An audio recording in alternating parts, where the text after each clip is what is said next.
என்னோட ஃபங்க்ஷன்ல என்னோட ஏவி வருது. நான் ரொம்ப சந்தோஷமா நினைக்கிறேன். ரொம்ப நன்றி சார். என்ன பேசுன்னு தெரியல, இருந்தாலும் 4 வார்த்தை பேசிடுறேன். ஹரி சாரை பற்றி நான் சொல்லணும்னா, அவரோட படங்கள் பற்றி நான் நிறைய ஒரு ஷூட்டிங் பாட்டில் வந்து யானை படம் அவர் கூட நடிக்கும் போது அப்போ அவர்கிட்ட நிறைய விஷயம் கேட்பேன். நான் ஒரு படம் பற்றி அவர்கிட்ட கேட்டே இருப்பேன். சார் இந்த படம் 6 சாமி, அப்புறம் நிறைய படம் சிங்கம், இந்த படத்தை பற்றிலாம் நான் கேட்டு வந்துட்டே இருப்பேன்.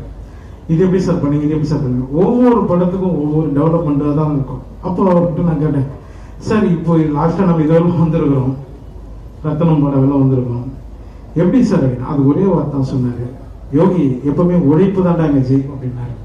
சார் அது சினிமாவில் நீங்கள் இவ்வளோ வருஷம் இல்லை சார், இன்னும் பல ஆண்டுகள் நல்லா இருக்கணும், நிறைய படங்கள் நீங்கள் பண்ணிகிட்டே இருக்கணும் சார். எங்களை ஒரு ஆட்களாக நீங்கள் உருவாகிட்டே இருக்கணும் சார். ரொம்ப நன்றி.